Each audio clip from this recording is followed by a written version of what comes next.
The views on a Breath of Fresh Air podcast reflects the parties involved, and we encourage you all to use it as a conversational tool that will lead to personal studies of your own. Hallelujah, hallelujah, hallelujah, hallelujah, hallelujah. Welcome to a Breath of Fresh Air podcast. Here with your hosts, Earl Roberts and Nakhaz Gay. As a young person, Christianity can be so foggy, like smoke in the mirrors and so unclear.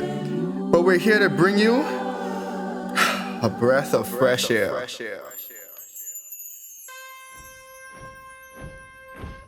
Hey, what the Israelites doing today? You know, I hear the trumpets going again, and it's kind of puzzling because, the last 6 days, he just been going around once and just going back to the city. But now it seems like they got a little bit more determined. I don't know. Something's up. Yeah, I've been counting, and they done circled around there about 6 times. They about to go on the 7th time. Man, I'm just annoyed at these trumpets, man. They just wouldn't shut up. But hold on. I think they're starting to shout. What's happening? Shout, for the Lord has given you the city. No,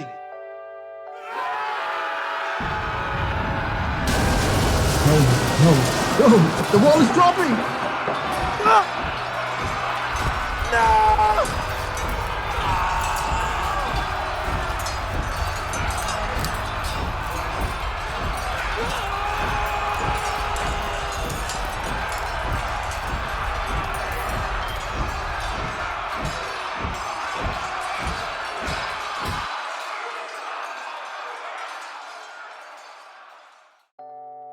It was time for the nation of Israel to rise up and start taking control of the land God had promised their forefathers centuries before.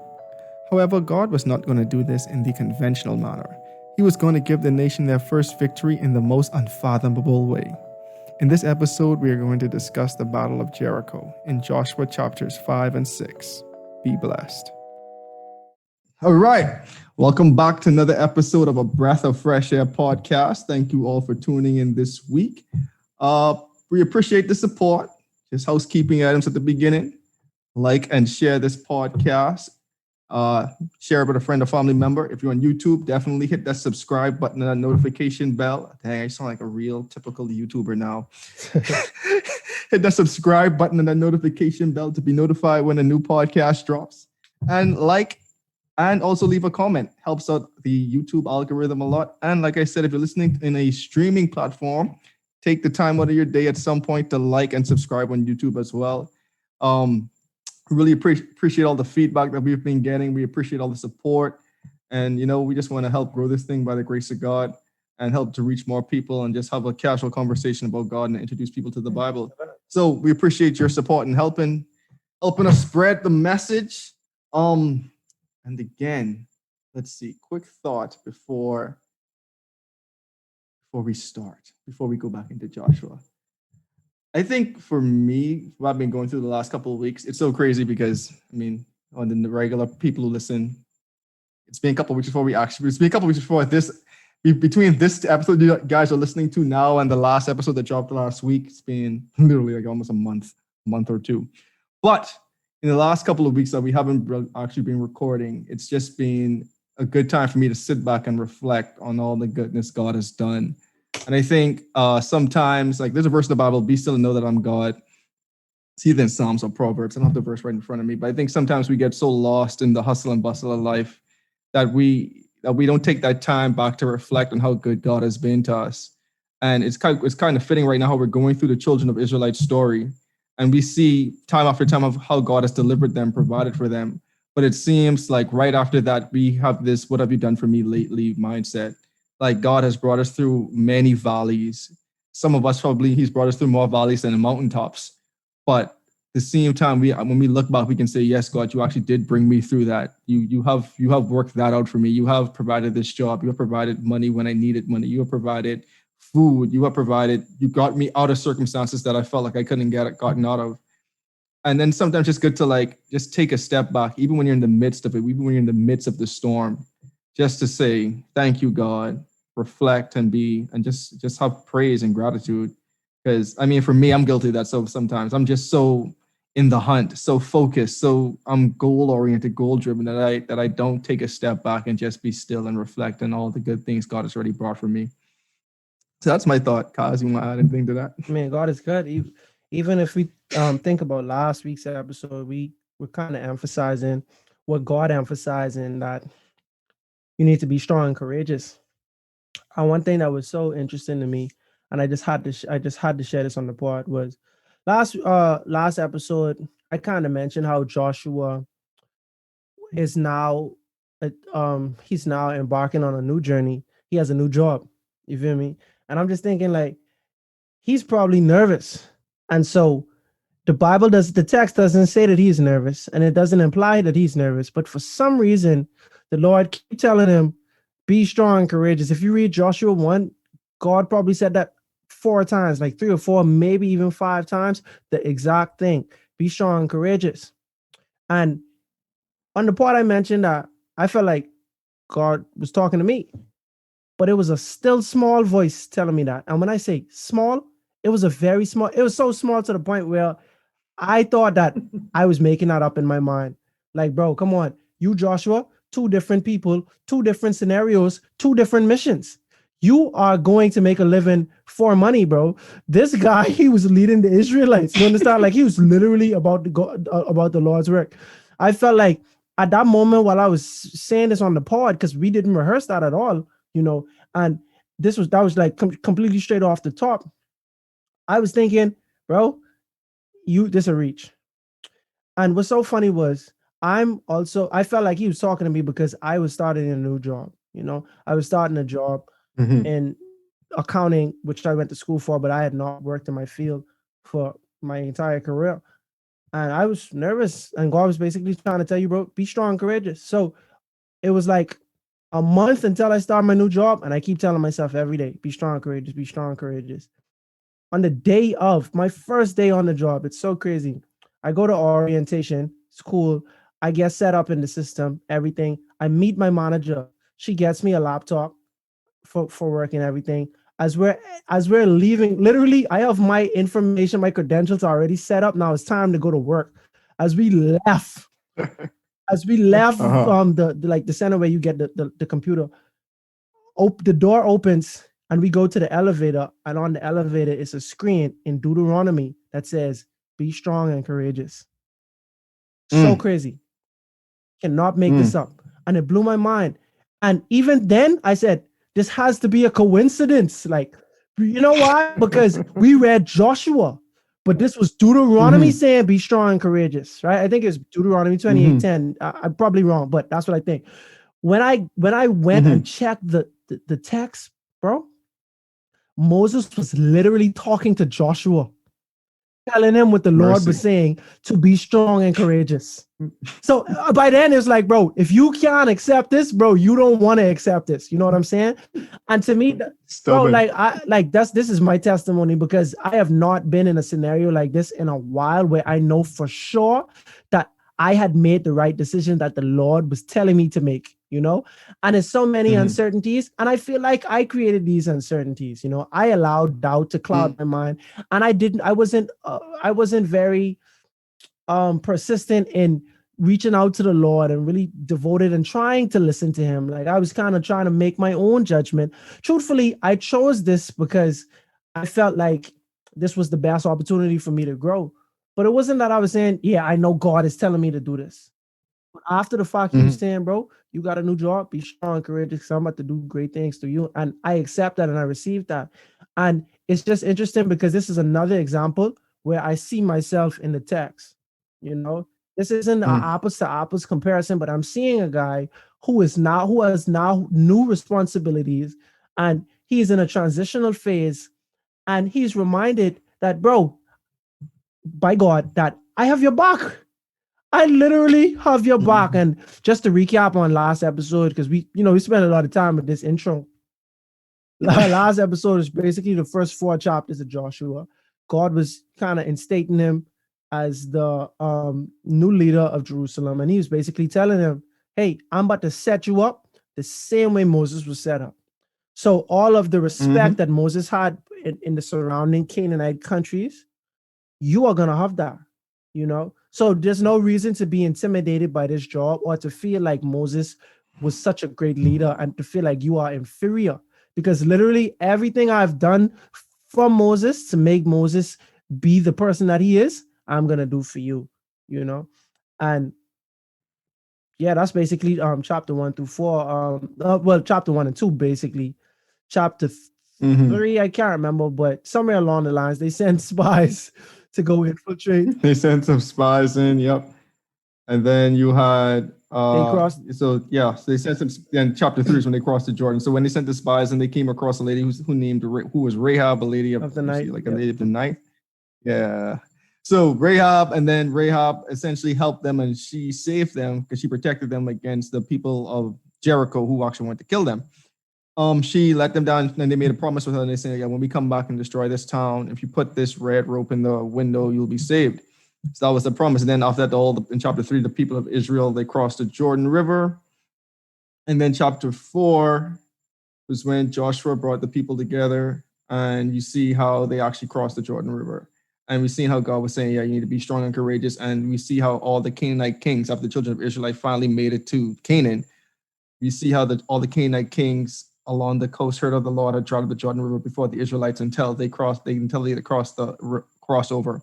And the Bible says the Canaanite kings' hearts melted in fear, and they no longer had the courage to face the Israelites. And I think last episode we were painting the contrast of how God was telling Joshua, be strong and courageous, be strong and courageous. And then simultaneously showing how all the Canaanite kings simultaneously lost all of their courage to face the Israelites. Yeah. I just think about it though, like imagine you set up you're set up so perfectly fine across a body of water, and these people just come across, and you're like, oh boy, it's about to go down. Like you see this whole river that was supposed to be separating y'all just dried up, and they just cross. You're like, this a problem. Yeah, it's a problem. What I thought my safeguard just turned against me. How could you compete against that though? You know, so you feel safe because there's a body of water, a large body of water that separates you two, until there wasn't a large body of water anymore. Exactly. Like, oh boy. We done messed up. All right. So this episode, we're really picking up from Joshua chapter 5, verse 2. I really think Joshua 5:1 should have been the last verse in Joshua chapter 4, but I don't create the rules. So we're picking up now. We're gonna get into a brief talk about circumcision before we actually get into the Jericho. But we see picking up from verse 2. At the time, the Lord said to Joshua, "Make flint knives and circumcise the Israelites again." Joshua made flint knives and circumcised the Israelites at Gibeath and Haraloth. I think it's one thing to point out too that, remember, this is like after their 40 years, so who knows if they were still even keeping up with the covenant of circumcision in the children in the Israelite camp. So I think God was saying, okay, like you guys are in Canaan now, let's bring back this promise, this covenant before you guys actually start conquering lands. Let's start off on the right foot again. Let's get on one accord, and that's a consistent theme with God and the Israelites. Like, I can't move, and I'm not gonna move unless everybody on their P's and Q's. And we saw that with Moses at first. And so, like I say, bro, like it's a lot of parallels between Joshua and Moses. When Moses had already got the game plan of what to do, and now it was time to go to Egypt to go talk to Pharaoh and all of that. And the angel of the Lord was, one of the angels came in and was like, about to kill him, because it's like, bro, you don't even have your household all circumcised. One of your sons, or maybe both of your sons, are uncircumcised. So they had to do that right then and there, or death was going to be involved. Exactly. So God basically telling Joshua, we about to move in, and it's a lot of spiritual warfare that's going to happen. And I don't need no chinks in our armor, So let's get this covenant just as a safeguard for all of us. And and this would have had to happen because this is like the second generation of Israelites, and we don't have any documentation of it happening before with them. And we see the Bible even going to tell us too, like, okay, we go from verse 4. Now, this is why he said to do so. All those who came out of Egypt, all the men of military age, died in the wilderness on the way after leaving Egypt, which we know was going to happen because God said, okay, this whole generation who didn't have faith in that you guys could conquer Canaan, all y'all have to die off, and then your children will inherit the land. So just more context there. And they say all the people came out had been circumcised, but all the people born in the wilderness during the journey from Egypt had not. It's just so funny how they just was like, yeah, okay, it worked for us, but I ain't gonna put you through that pain. But you gotta understand, bro. The Israelites was busy just not listening to God. so if they worshiping idols, you know what I mean? If not even wait, hold on. Let me make sure I ain't jumping the gun yet. Yeah, so if all right, yeah. So So if they was worshiping idols, you know, because I getting my stories mixed up right now, my timelines. But if they was worshiping idols and prostituting themselves in front of idols, like while Balaam had them set up and all that, I sure circumcision is one of the last things on their mind because they doing far worse, you know. Yeah. And so I'm picking up in verse 6. The Israelites had moved about in the wilderness 40 years until all men who were of military age died, since they had not obeyed the Lord. But the Lord had sworn to them that they would not see the land he had suddenly promised their ancestors to give us, a land full of milk and honey. So he raised up their sons in their place, and these were the ones Joshua circumcised. They were still uncircumcised because they had not been circumcised all on the way. Thanks. And after the whole nation had been circumcised, they remained where they were in camp until they were healed. It's a smart move. We don't want to be like Shechem, though. Yeah.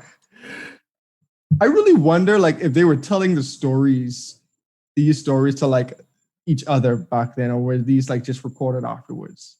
I don't know, bro, because I want to believe, you know, just based on Ellen White, do with this information as you will, right? In one of Ellen White's writings, she said that Moses wrote the book of Genesis. Yeah, I mean, but even if so, like, I mean, yeah, because I was saying like, okay, because it's widely accepted that Moses wrote the first 5 books of the Bible. And so Moses would have already been dead at this point, right? So that means that's what I'm saying. But like, the legend would have already been documented. You feel me? And so whether they did it or not, they had the opportunity to, is all I'm saying, because the writings were there. Like, yeah, I just want to know, like, if they just knew the Shechem story, like, the current people we are reading about know about the stuff that happened. They should know their history, because at the same time, you know, they valued their ancestors a lot, and I feel like they probably do to this day, like the people in that region, you know. And then, you know, there's a lot of cultures who really value their ancestors. Abraham being the ancestor in question I'm talking about, you know, his grandchildren were the ones who like attack like Shechem. Wait, was it his grandchildren? His great grandchildren. So Jacob's sons. And so yeah, I would assume they knew, but who knows? Who knows what this group of people care about, bro? Like, that is true. That is true.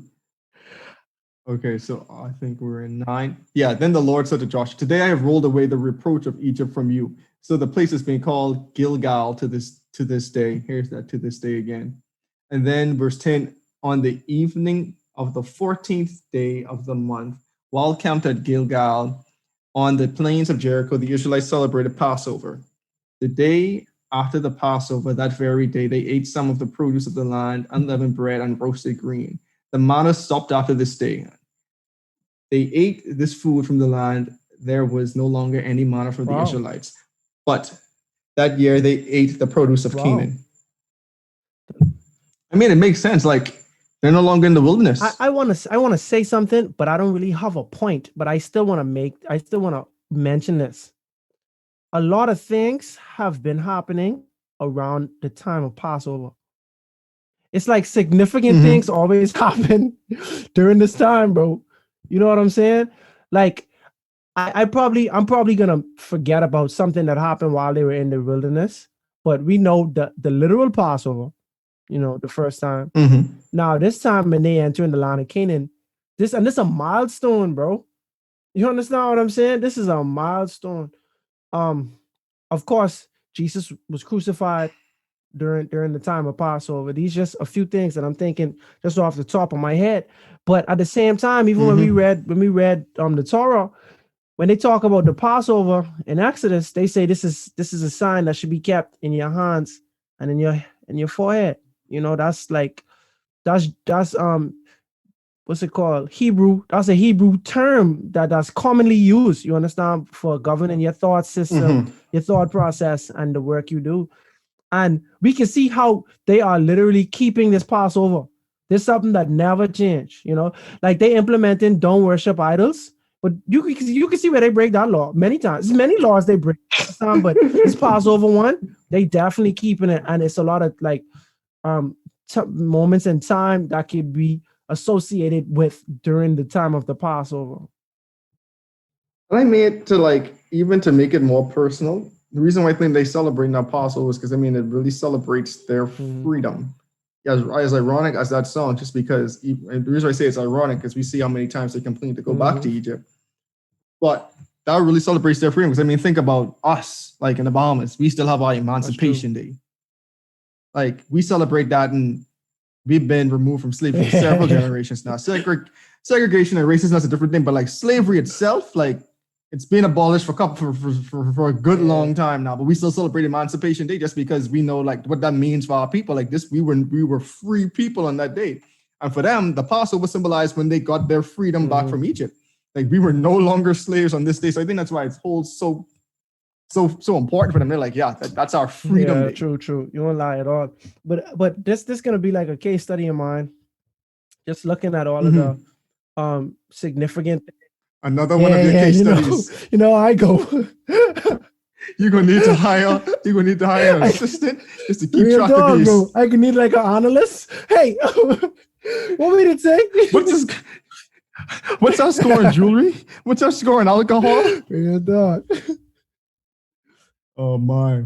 Okay. Pardon me. So yeah, and then the next thing too, going back to that same manna from heaven topic, it's like we know the manna was supposed to sustain them while they're in the wilderness, but now we're seeing this even more symbolization now. Like you guys have made it to Canaan. You guys have made it to Canaan. You might not have the land might not have been divided amongst you yet, literally, but you guys have made it to Canaan. All the produce of the land is yours for the taking. You guys are supposed to eat from this land. The land itself can sustain you. Now, there's no need for manna to fall from the sky no more. There's no need for quails to come and, I don't know, fly around the camp. I don't know what the quails are really doing. Now they get milk and honey. Now you get the feast on milk and honey. I really want to know how good this. I want to know if this is figurative language, bro. Like milk and honey. Like I'm sure y'all had cattle already. You understand what I'm saying? Like, of course, probably ain't no honey in the desert for sure, but yeah, I think that's just figurative language for saying how fruitful the land was. Could be wrong, but that's just the way I think about it. I mean, natural pure honey is good though. Them bees be doing something, boy. I ain't gonna lie. Anyway, I was gonna go on a tangent. You can see me out of shape. All right. The Fall of Jericho.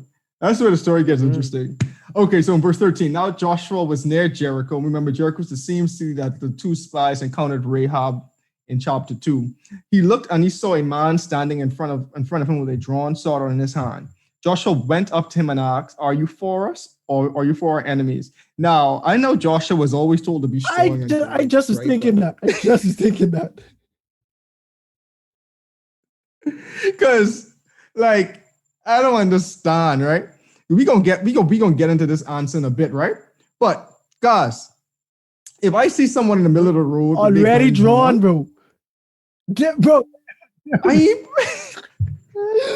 wow, you walking up to them? I ain't coming out the car unarmed because I'm being like, "Are you for me or against me?" What? Like to me, I don't even think it matter at that point. You understand what I'm saying? Because I'm like, if your answer is no, then what is my next move? Like, you don't have to ask that because you can find out sooner or later, bro. Like, but you gotta be ready.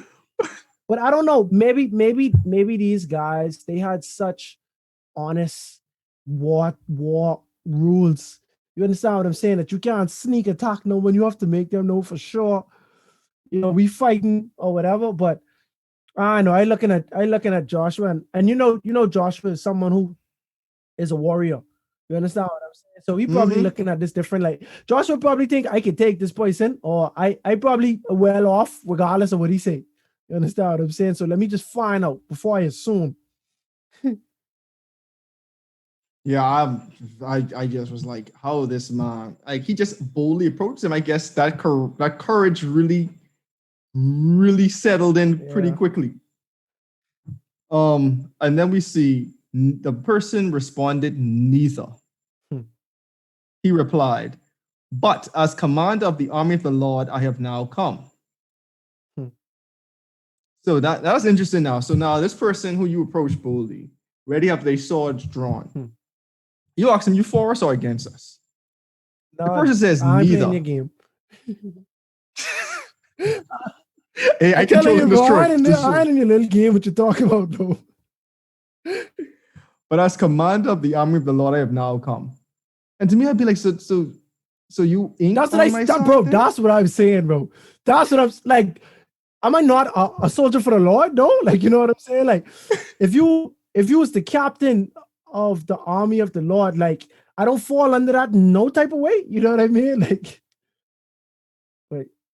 Like that, like.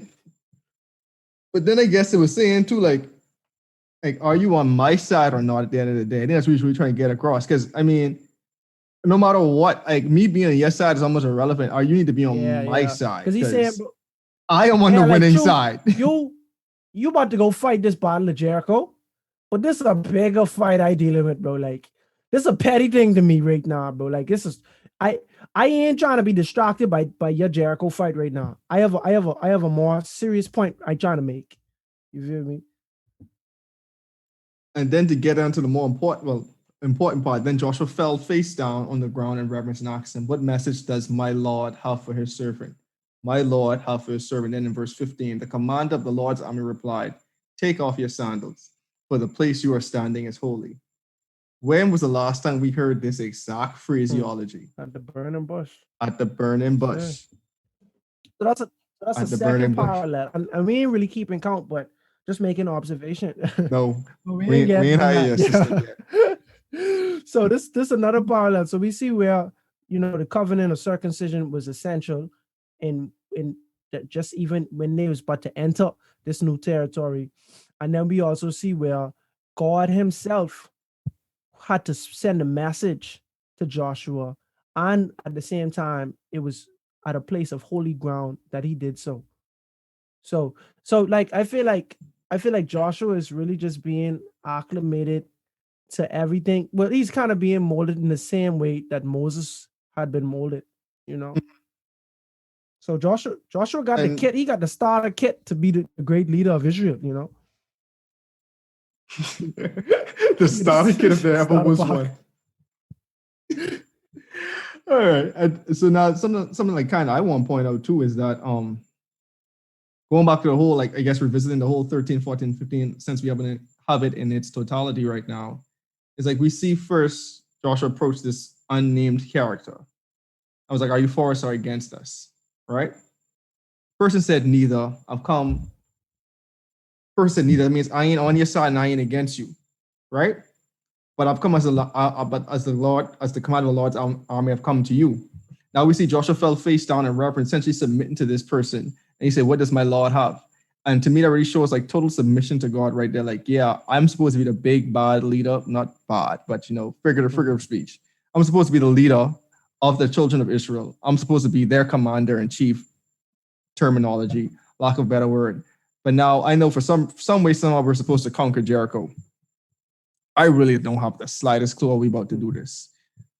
But now you come as the commander of the Lord's army, coming to give me instructions, and like you already say, what message does the Lord have for his servant? See, Joshua's like, whatever you have, let me know. I need your answers. Whatever you say to do, we're going to do. I'm going to submit to you because I know you are where my help is going to come from.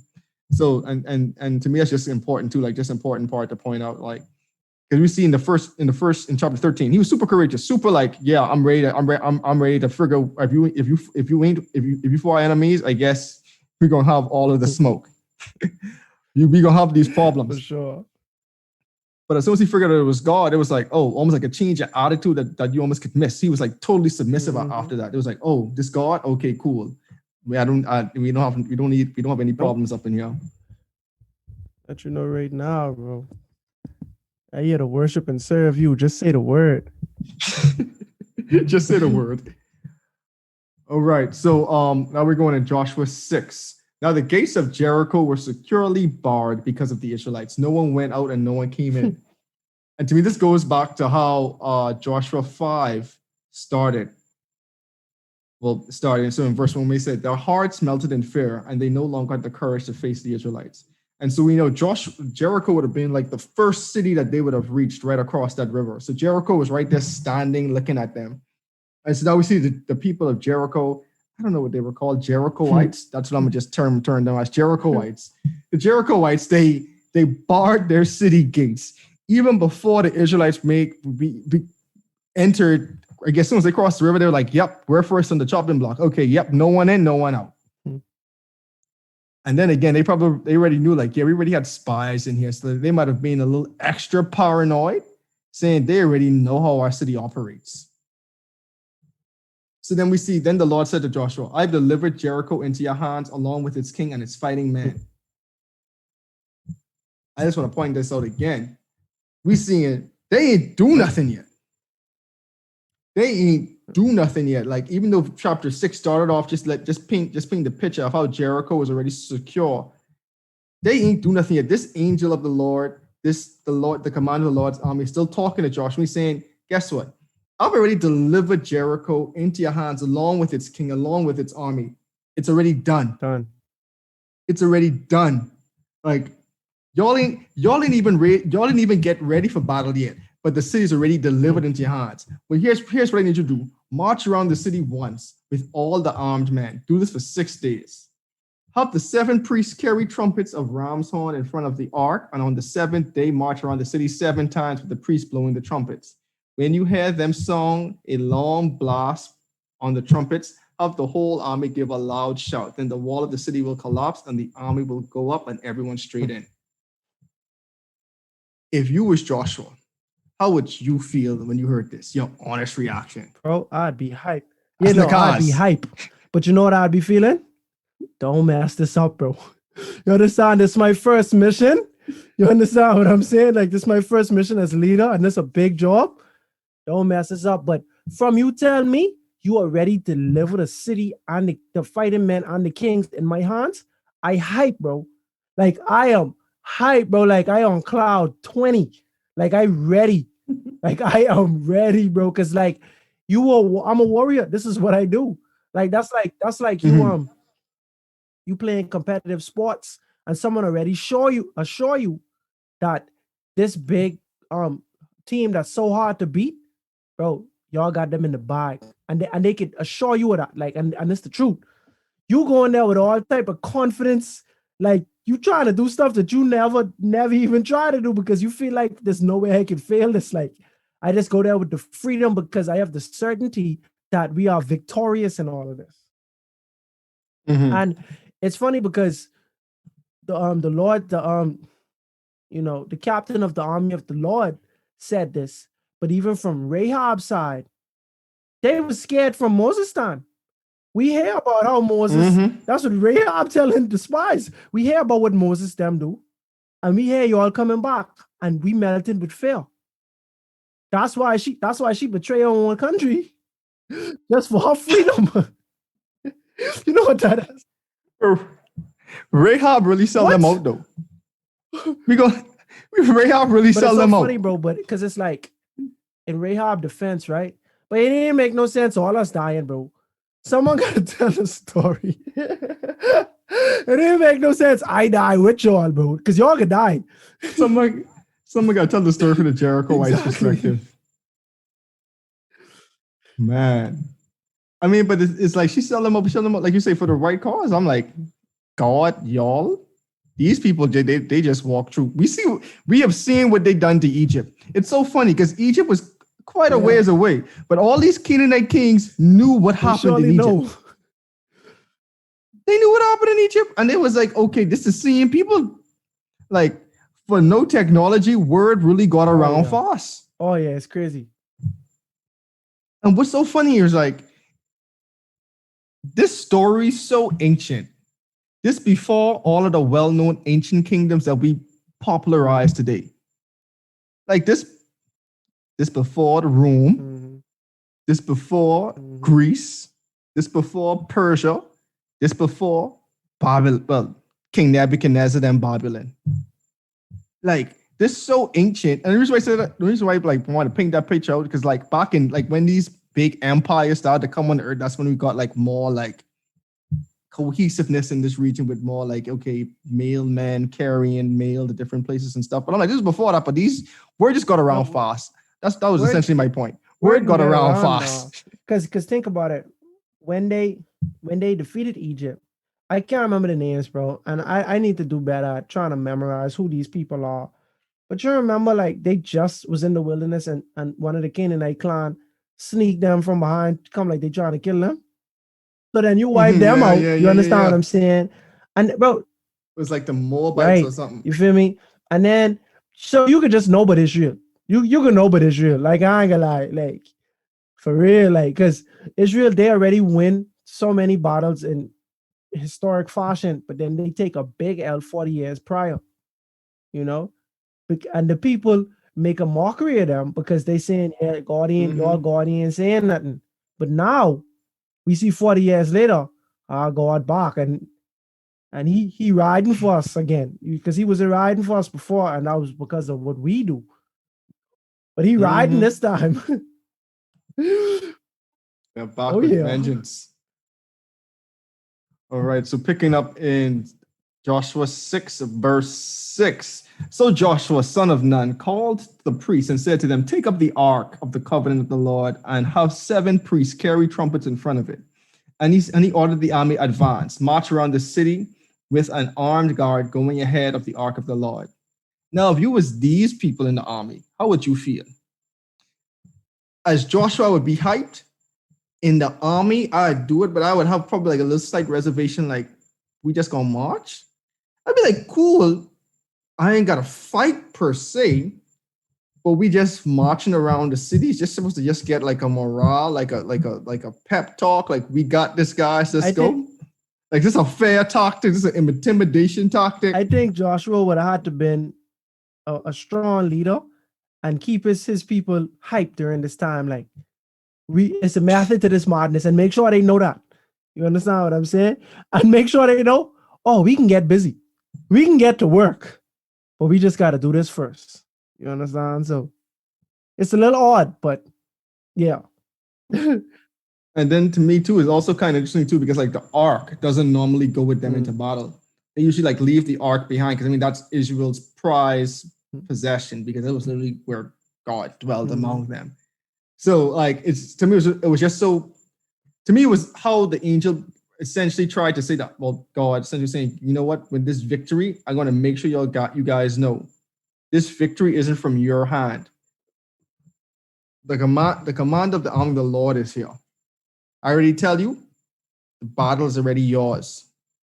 The victory is already done. Here's what you need to do. But to emphasize this more, priests and the ark, they don't go to battle.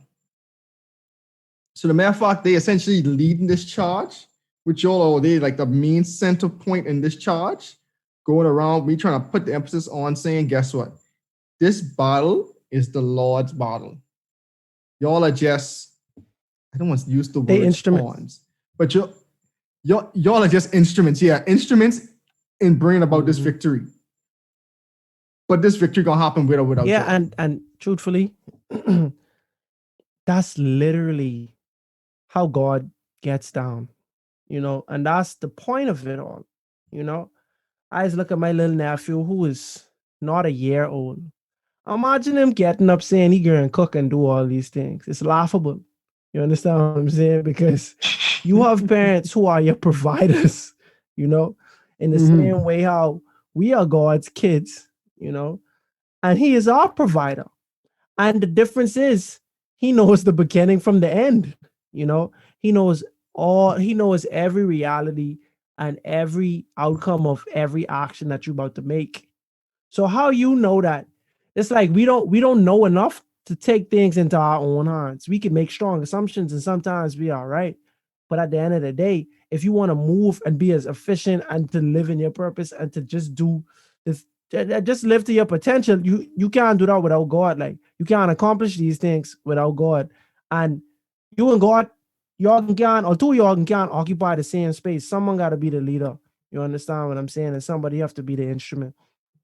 And that's kind of we mentioned that earlier with Enoch in the Enoch story when he had his child, and just based on patriarchs and prophets, heard Ellen White's depiction of it, he learned how to become fully dependent on God after seeing how his child is fully dependent on him, and that just changed his whole attitude to life.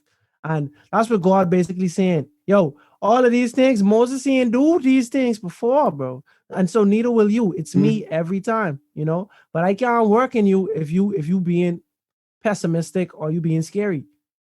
Let's be courageous because I good for it, basically. Why you don't come here treat me like you weren't sure about me. I ain't ever give you no reason not to be sure about me. So you got to be strong. And so guess what? I basically telling you to do stuff what take away the possibility of it being from your own will. I ain't telling you go and get a big log and let's break down the walls. I ain't telling you do that. You understand what I'm saying? I telling you walk around. I telling you do stuff where it's like it's undeniable that it was me who did this. Like you said something that really like stood out to me too, because it really just shows how much faith Joshua had. Like you say, just like you're talking from the perspective of God, saying God was saying, yo, Joshua, you know who I am. Like don't be hesitating. And to me, I was even thinking about God always saying like how I might have hesitated, but to me, when you hesitate, the moment you hesitate, that's a lack of faith. Because God already told you the city is delivered. I'm telling you what to do. And if you in your mind saying this ain't gonna work, then you're already losing out. Because we're gonna see how Joshua did not hesitate to tell the people what God had said, and he did not hesitate to act either. And to me, that's where that courageous and that strongness comes in. Because imagine Joshua having to convey this message to the people. Yes, God has already delivered this to us, but you have to talk with such conviction and such belief that the people are going to believe this is going to work, because they're going to get that faith and that courage from you now, because they ain't talking to God directly. Because I'm like thinking about what you as a leader, you have to convince, like think about it, because we're saying it doesn't logically make sense. They're going against their custom. The ark is going to go into war with us. That doesn't make sense. The priests don't even stay with us in the camp because they're set aside. They don't get their hands dirty. They're going to be in war with us. So now you have to, you know what I'm saying? They're literally not fighters. They're only good for the ark and the temple. That's literally their whole purpose. Real. You know what I'm saying? It's like you are a trained warrior. You train with the axe and the bow. When you seeing a priest come up there, you're like, what you doing? Like why we going? How this isn't safe? Like why we going about this method? Like they alive. Exactly. They don't have weapons. Exactly. Y'all got Y'all coming to battle with trumpets. Yeah, bro. Like what you about to do? Exactly. So I say all this to say that you see like how much faith and how much courage Joshua really had to have. And we're seeing it now, and it's so funny because even in a place where you think he doesn't have to have courage, it almost takes more courage to bring this message, because it's easier to go to an army and saying, how are we going to win this fight? We're going to fight. It's harder to go to an army and say, how are we going to win this fight? We're going to walk around the city and we're going to play trumpets. God has already delivered the city into our hands. We already have this victory, but to sell that message, and to me, selling is a bad term because selling comes with so much negative connotations, but to deliver that message so effectively, to have your army buy in, to not question you and to not go without hesitation, to me, that takes a lot of courage, a lot of strength, and a lot of faith. Because Joshua himself did not hesitate. Boy, them Israelites, one thing they do is, boy, they stubborn. Bad. You understand? And they can complain, bro. Like, for real, like, for real, and it don't change, bro. That's their trademark. You understand what I'm saying? And it don't take much. So I'm saying the mere fact that Joshua delivered this message, had to be with such strong conviction for no one else to hesitate or go against it, just shows like that. Like He was completely sold, and that enthusiasm and that confidence exuded out through him that no one else questioned it. Now we see when Joshua had spoken to the people, the seven priests carrying the trumpets up before the Lord went forward, blowing their trumpets. And the ark of the Lord's covenant followed them. The armed guard marched ahead of the priests who blew the trumpets, and the rear guard followed the ark. All this time the trumpets were sounding, but Joshua had commanded the army, do not give a war cry. Do not raise your voices. Do not say a word until the day I tell you to shout. Then shout. Wait, so imagine this, bro. Y'all going on think about it now, and this is a bad example, right? But forgive me. So now, when you see every army drill sergeant going, they have their own little chants as they going along marching, right? So now you have the trumpets playing and we marching, but we can't even talk. Like a funeral procession running around the place, man. Bro, that just go to show, you literally have to have discipline when God telling you to do something, bro. This ain't no jokey vibe. I just make all y'all get circumcised before we go on and do this. You know what I mean? This ain't no playful thing, bro. This is serious business. And then they ain't learn it yet. But boy, does it pay to listen to God when he give you Bible instructions. Because if you don't, it could be serious ramifications for your actions. For sure. Oh my. So we see in verse 11, so they had the ark of the Lord carried around the city, circling it once, and the army returned to camp, and they spent the night there. Joshua got up early the next morning, and the priests took the ark of the Lord. The seven priests carrying the trumpets went forward, marching before the ark, blowing the trumpets. The armed men went ahead of them, and the rear guard followed the ark of the Lord, while the trumpets kept sounding. So in the second day, they marched around the city once and returned to the camp. And then the Bible said, they did this for 6 days. So, we're not going to... This is how you know the people of Jericho is scared, bro. That would intimidate me, I ain't gonna lie. Because the mere fact that they ain't trying to come in. See? That's psychological warfare. Guess what? Y'all could have shoot arrows at them. Y'all could have started attacking. All right, y'all run here with trumpet and thing. All right. You see what I said? That's how you know they were seriously scared.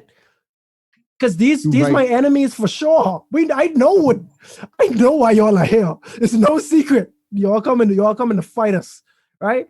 And we already prepared since we see that y'all had spies come to the point where we lock up our city, ain't nobody coming, ain't nobody leaving. What's the plan from there? We do have an army.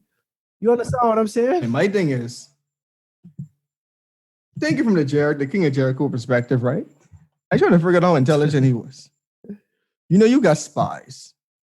And granted, I'm going to preface this with saying there was nothing the king of Jericho could have done because the God already sealed the victory. Now, they might have had time, like you said before pre-pod, so I don't want to take your point, but they might have had time to, plead for their protection or repent or whatever they want to do. But the city was still going to get destroyed. But I'm like, y'all didn't even really try to put up a fight. You had spies come to your city, I had a call for reinforcement. Hey, Canaanite kings, if we bond together now, we might be able to take them out. We know they're stopping at Jericho first. If we all bond together and protect Jericho, y'all ain't got to worry about nothing because we could stop them here. Bro, they had a whole week. You could have sent spies or a messenger out to the different cities and say, bro, we need y'all. Let me shoot him some bail, right? Oh, you mean they had a whole week as they were surrounding the city? Nobody, but that was done, bro. Probation already closed by then, bro. It was coming in and out them gates because they right there. That ain't safe. As soon as you open the gate to let someone out, all you see they run through or something. Wait, but they camping in one spot. Just how Rahab let the two spies down the city wall. I am in my head counting because I have no idea how Jericho looks. So I'm literally, this is what I'm picturing in my head right now, which could be wrong. I'm picturing, the typical thing you see on cartoon in like Game of Thrones. I don't know how to say the name, right? But Game of Thrones, like a fortified city, like you see like a big circle or a big square, tall, large walls, and maybe one or two houses or different watchtowers along the walls. Possibly a moat. You know what I'm saying? Because we in the land full of milk and honey now, so we in the desert no more. So you could have water in this moat protecting the city, a nice drawbridge or some big city gates. That's what I picture in my head. So I'm like, you could send someone down. Let's just say the children of Israel was camping I would say coming how they was, they would be camping to the east of Jericho, just thinking of how they had to cross the Jordan River going into the land of Canaan. So they'd be camping to like the east of Jericho. You had 3 other cardinal directions to get people down this wall and make it to the next land. But this is what I try to show you, bro. When all right, so I think they could have known, but they probably didn't know that the Israelites was only traveling in the desert for 40 years. And after 40 years, they was making their way back this way, right? But my thing is we know we all know they crossed the Jordan River But and they here in Canaan. That's what I'm trying to show you. When they see the Israelites heading that way, the king of Jericho might have very well said, all right, let's set up a meeting or something. Because we got time. It could take them a while to walk around this Jordan to get to us. All you see the next day, they was already crossed. You understand what I'm saying? As far as I know, they probably only had as far as I know, the king of Jericho probably only had 3 days. The 3 days it take for the spies to go and hide somewhere until, because remember Rahab, I think she said like lay up there for 3 days until they come back. Yeah. And at the same time, the king of Jericho is probably still looking for them to try to kill them. You understand? And so that would have bonding together or coming up with a new tactic would have probably been the last resort. I feel like, truthfully, they just was completely unprepared because the possibility of this happening probably did not strike them. Just didn't strike them as possible, like truthfully. And then, like you say, nothing that he could have done. Their fate was already sealed, except there is a possibility that this tactic of walking around the city for 7 days, not only was a scare tactic, but it could have also been an altar call. It could have also been a situation where, similar to Rahab, you have the opportunity to surrender and submit to God. Because truthfully, I thought the mission was, we going in the Canaanite people, we driving out these people, we killing these people. You know, I think it was the Moabites. I can't remember for sure, but I think it was the Moabites or maybe the Edomites, whom they just walk straight past. You know what I mean? They asked if they could eat, and they're like, nope. All right, nope. We keep it going. You understand what I said? And so it was certain people who God was like, all right, no, we ain't killing them. They solid with me. They cool. You understand what I'm saying? Jericho is not one of them. So you telling me if we trying to kill the whole city, this woman, just because she willing to commit mutiny towards her country, we sparing her too? Why? She still is a Canaanite, right? Only because she do you a solid? So that means it's a price to this? So that means anyone who do you a solid, you saving? No. It's just the fact that she recognized the power of the Most High God, and she fed the Most High God, and she did not want to obstruct what he was trying to do. You understand what I'm saying? So the Lord showed her grace and mercy. Personally, I feel like this walking around for 7 days was giving all of them people who was already afraid. The commander of the Lord's host said, they was already given to you, right? Rahab already said, these people have already melted with fear. If you're afraid of God, why are you fighting against God? Especially if you know he don't support idols.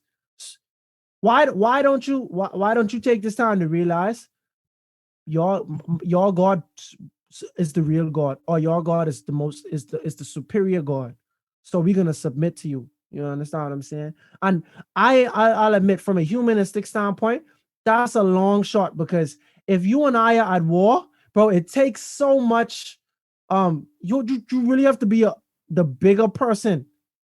It takes a lot of humility to just say, all right, I submit, or I throw in the white flag. White flag. Even like with friends, like you and I can be having a disagreement. Sometimes you could be spitting facts or I spitting facts, but the feeling of losing the battle is not worth admitting that, bro, you teaching me something right now. You understand what I'm saying? So sometimes you still fight your point, even though you Earl could have hit me with something that's like, wow, that really makes sense. You understand? I'm probably wrong. You feel me? Like sometimes it's too late to even back out of that. So you double down on your thing. You loud and wrong. You loud and proud. You understand what I'm saying? And A lot of and people and do and, that, and boy. think about it. So that's arguing or debating.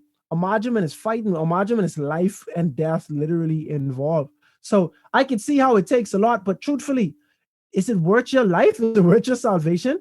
Ask yourself that. You know, a lot of times we wrestle with these concepts, and a lot of times it really from a man's perspective, it can really something can really be just putting your manhood in jeopardy. It's a lot of people who are in the grave right now because they wanted to be the baddest in this situation and it wasn't worth it. Bro, imagine if one day somebody son you, bro, meaning somebody embarrass you, someone humiliate you, ridicule you, beat you up, whatever, right?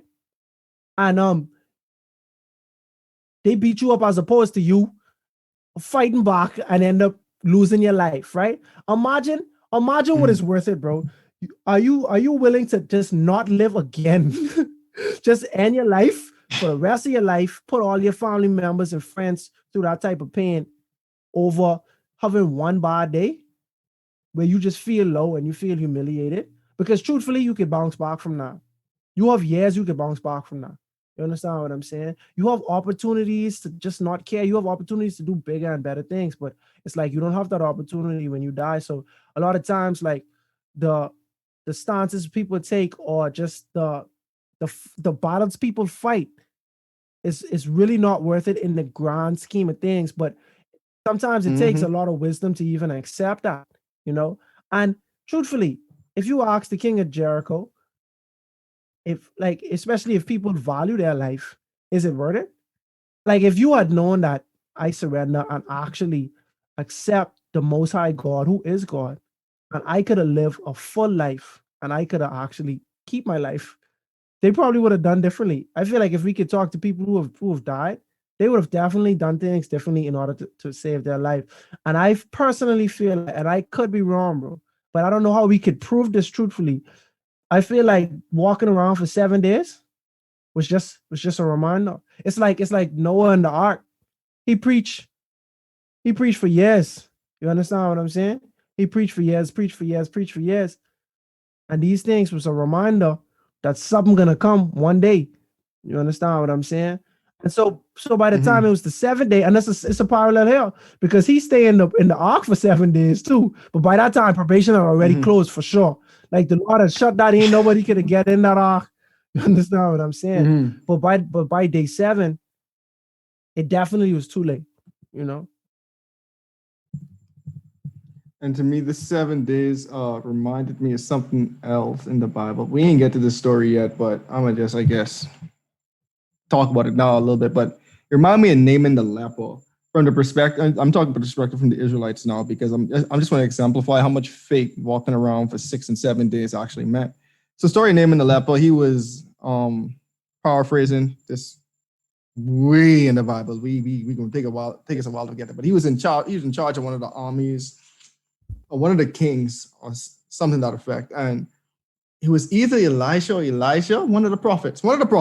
Just say it. Naaman he got leprosy. He went to one of the prophets saying, "Hey, I want to get healed from leprosy." And it was like, "You need to go in which river? I think it was the Jordan River. The Jordan River, the same river actually that they crossed, the Jordan River, right? He's like, you need to go to the Jordan River and go dip down 7 times. The name was like the Jordan River, bro. I got better rivers in my country that clean up. Why you want me to dip in a dirty Jordan River? Yeah. And your boy the prophet was like, yo, you gotta go do as the Lord commanded. Like that's what he said. And it took him until the first time he went, nothing happened. Second, third time, nothing happened. He could have gave up, but he said the instruction was 7 times. But in our human mind, we'd expect to see some tangible efforts by the time we done dip down 5 times. See, each time he went down, leprosy didn't move. But on the 7th time is when his leprosy was cured. And to me, just thinking about the children of Israel from their perspective, because you made a great point with saying the people of Jericho were given an opportunity of a time for repentance. But like from the children of Israel's side, I'm thinking it's a test for y'all now too, because he already told you. Because think about it too. God already told their ancestors that the land in Canaan was going to be theirs. And they didn't have enough faith to conquer it. So even though he said that earlier that, nothing could have been done for them to like reverse the line of Jericho being conquered.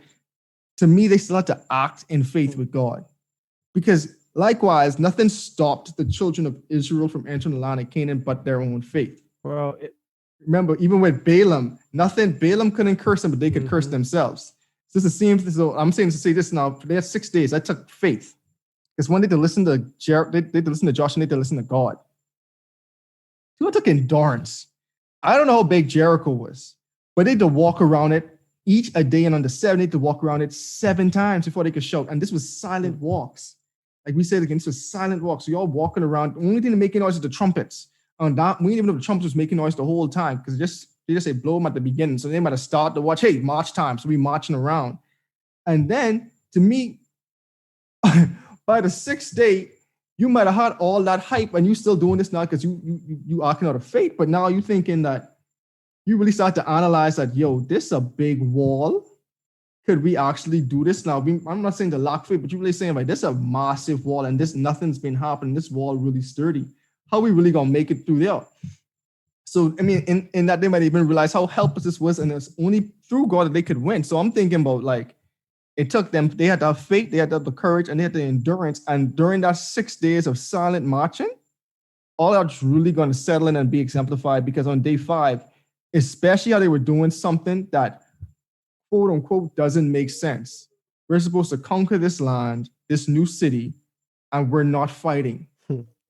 But it just shows how much faith they had to have, because to me, that still exemplifies a lot of faith and a lot of courage, because we've seen how a lack of faith could cost you. And it's already cost their ancestors. I was gonna say, like, if you wait, imagine if their ancestors, like literally their parents, the generation above them, could have seen this.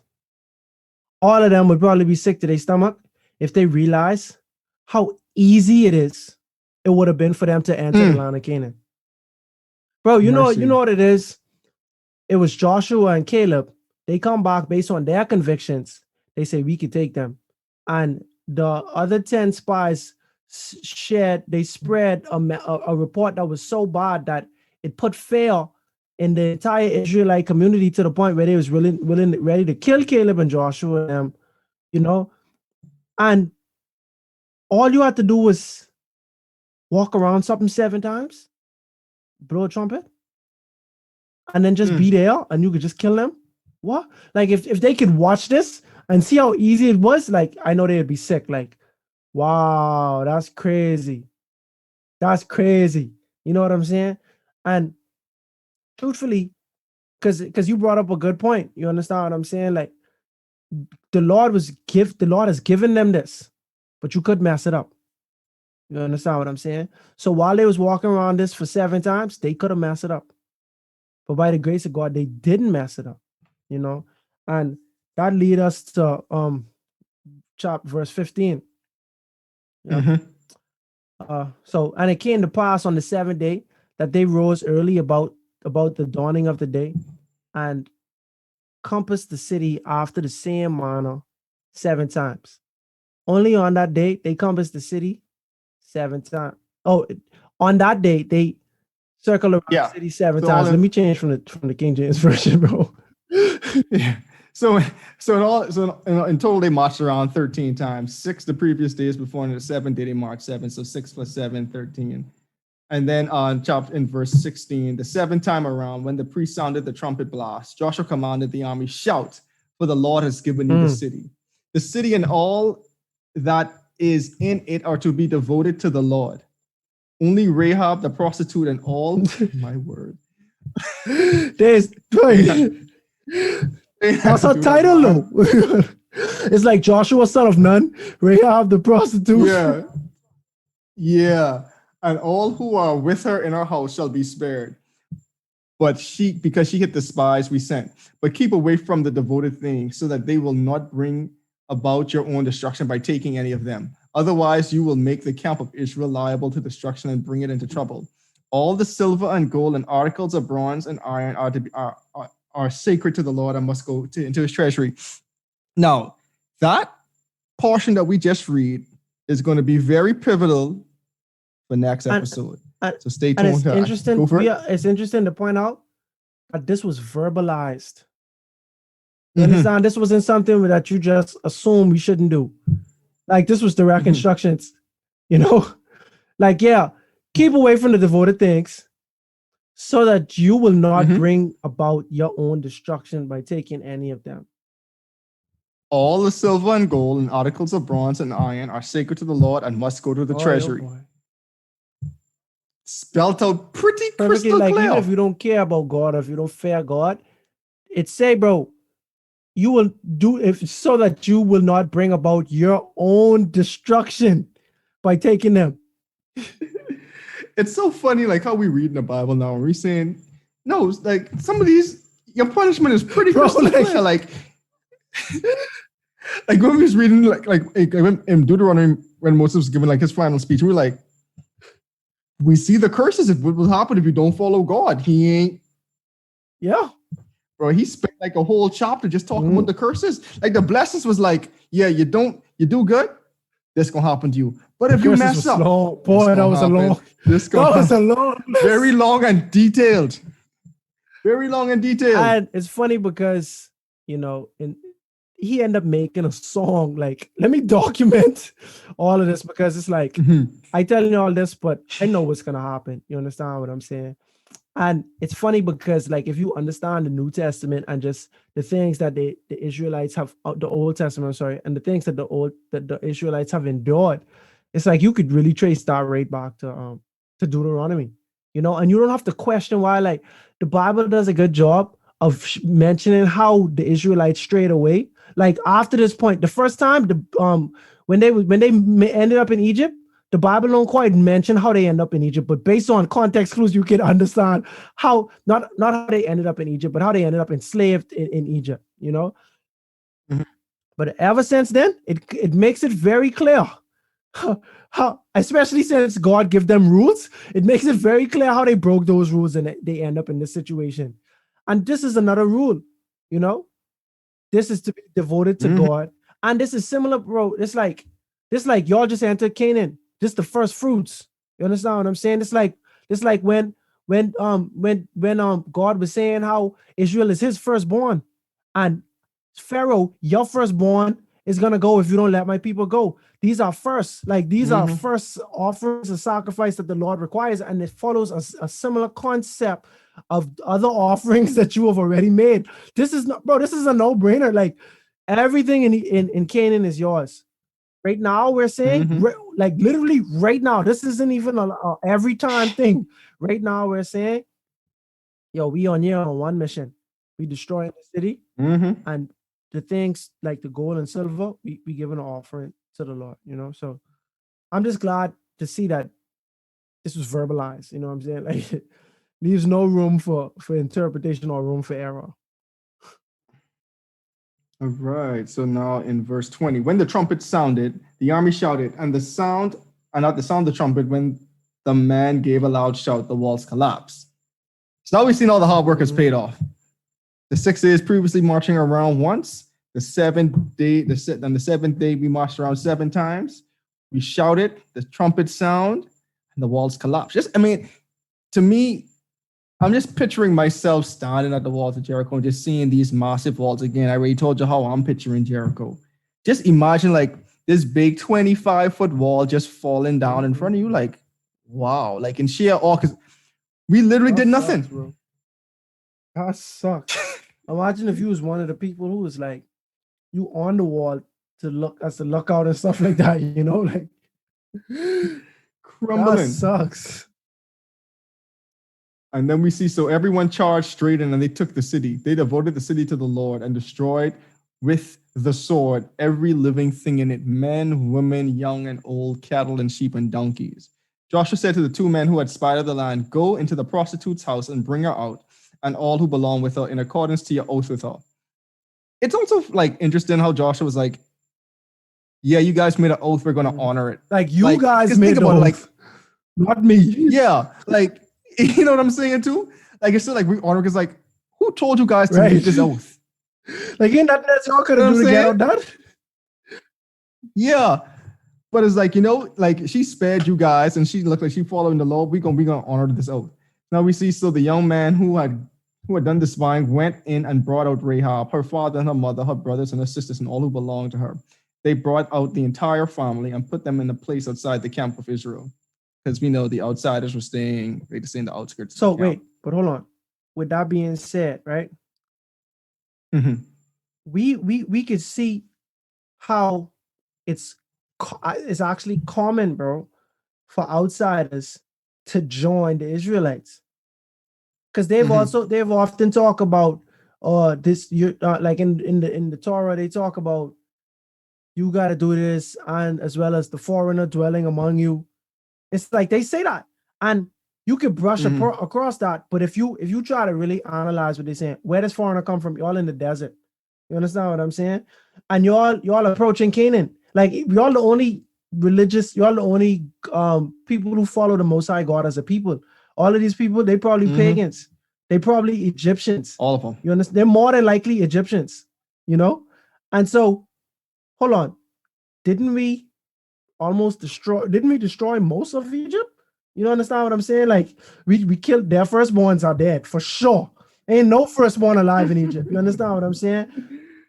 That's wild, when you're actually thinking about it. Like a whole generation was literally destroyed, bro.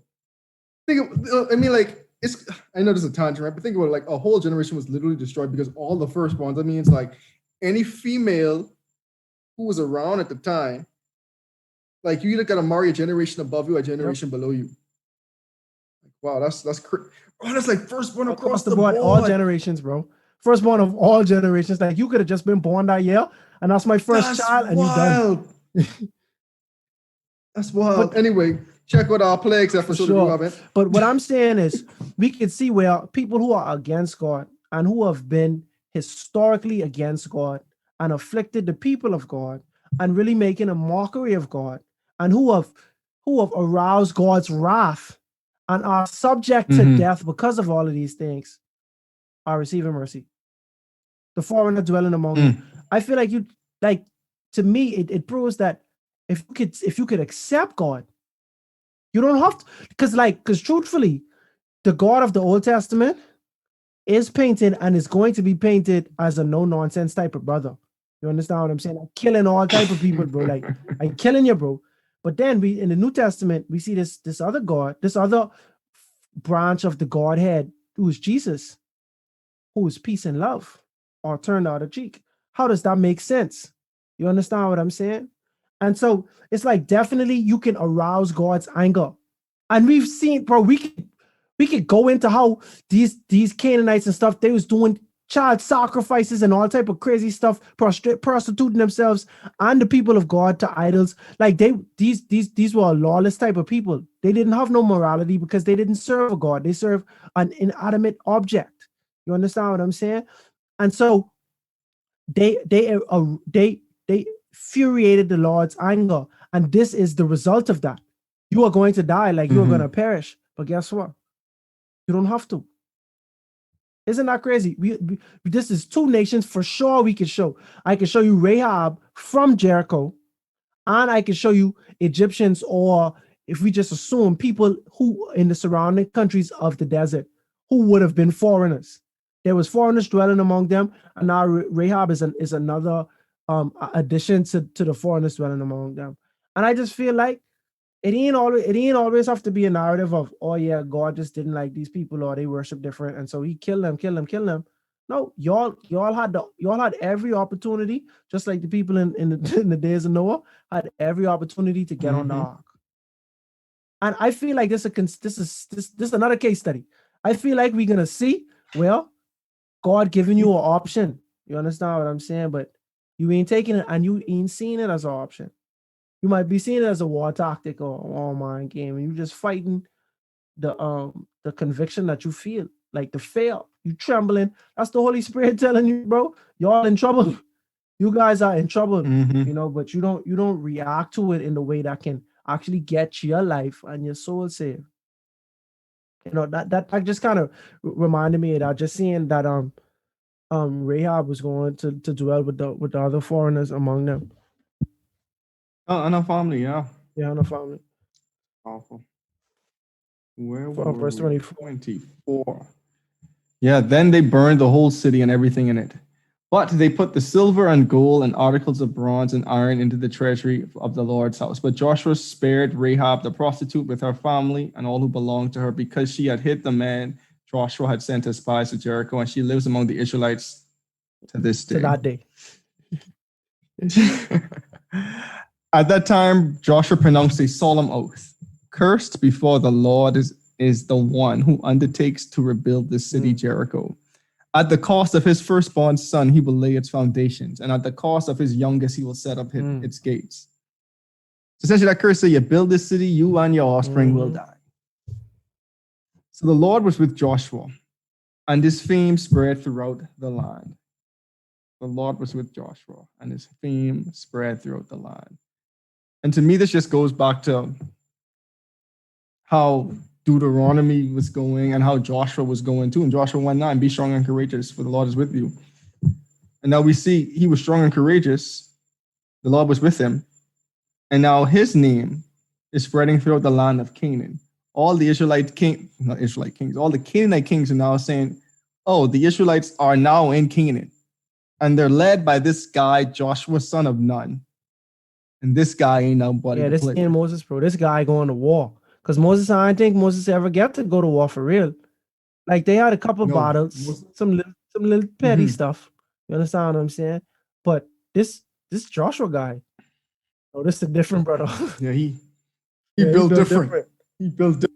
And that's what's up. And I just want to take the time to celebrate this because up until this point, it's not really been any good stories, like stories that good things happen. Like these are good stories to talk about, you know what I'm saying? But ain't been too much victories going on in the land with the Israelites. They exited what's it called? Egypt. That was a good story, amazing, happy ending. But then just from there, it was just just going downhill, bro. Like spiraling out of control. Yeah, like I feel like the only good things is when Moses was talking to God, and that's cool. But it have to be surrounded by him coming down from the mountain and seeing them just in complete defiance of God. You know, you have to take the good with the bad with the Israelites. And this time we seeing where it's good. This like they get off on a good start, on an excellent start, and just a little round of applause to the Israelites because they have now overcame what the generation above them could not overcome. Moses couldn't do this. You understand? Because Moses wasn't listening to the T. They circle around 7 times. They follow everything to the T. You understand what I'm saying?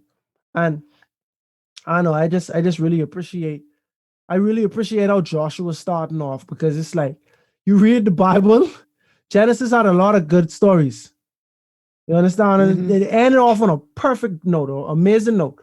But ever since then, it just was rocky. It just was rocky with just a pinch of goodness and then more rocky. But the book of Joshua so far, there's two victories, two big victories. You know what I'm saying? They crossed the Red Sea and then they actually end up defeating the people of Jericho.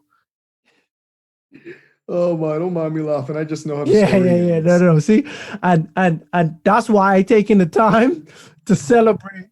Celebrate the wins. You gotta celebrate the wins. You gotta celebrate the wins. But just reiterate one of the points that I mentioned earlier, though, like the people of Jericho, these still God's children. And we have a lot of unpacking to do with the Bible. It's a complete book. We say it many times. But it also follows a story. It follows a story from Adam and Eve straight up until Revelation. It follows a story, believe it or not. And I myself, I'm just realizing that this month. I thought I really used to think like, because we take text all the time. It might just be one line text and we apply that to all type of different things. And I thought you could do the same for books of the Bible. We have Job where we don't know chronologically where he lies. You understand what I'm saying? But these are stories. You to understand Kings, you have to understand the book of Samuel. You understand what I'm saying? Like you have to understand the one before, so so you could get a picture of the story of the Israelites, and then you could understand the story of Jesus. You know, we know what Jesus came for. You could get that without understanding historical context. You know what I'm saying? But at the end of the day, this is a complete book. And in the New Testament, you get where in the book of Galatians, they'd say stuff like when the fullness of the time has come, God sent forth his son, basically saying that because Jesus came, we can be adopted into this culture. But what about the Old Testament? Was that just completely off the books? Was God only for the Israelites in the Old Testament? How fair is that in terms of fairness? Now, of course, we are not equipped to question God because our knowledge and our brain is too inferior to even understand the complexity of these things. And back to Job, that's what God was trying to tell him. This bad thing happened to you, bro. But could you want to run the world for the day? You understand what I'm saying? You want to run the cosmos? You want to run the waters? You want to run the earth for a day? You understand? You're mining, bro. You don't have the facility to think the way you're trying to think. You just ain't qualified to have these opinions that you're trying to have. You understand what I'm saying? Exactly. Granted, but my question, based on the way Jesus, his mission and the impact that Jesus has, it still applies. Like, was this only for the New Testament? So somebody who was a Gentile, a pagan, a Canaanite, whatever have you, they can't be saved just because they was born outside of that? And that's something where in this world, bro, we have a lot of people from a lot of different religions. But at this time in the world, it's actually very accepted. You accept everyone's religion. There's a lot of Black people, and I kind of was trying to talk about this earlier, but it's a lot of Black people in today's day and age who pray to their ancestors. I respect everybody's thought process because at the end of the day, it's faith. You have to have faith in something, you know? But a lot of people try to read the Old Testament and they get turned off because it's like, oh no, if you ain't Christian or if you ain't following the Most High God, then we just as an op and God wanted to kill us. How is this God a loving God? Because everybody ain't gonna be born in that, But aren't we all God's children? But Joshua 1-6 and the Torah, we can see we are born into this or not. You have the opportunity to submit to God. Are you allowing your cultural differences, the religions, or the denomination, or the thought, or the teachings that you were raised by? Are you allowing that to stop you from accepting God? The children of Israel have now entered the promised land and are conquering their enemies as instructed by the Lord.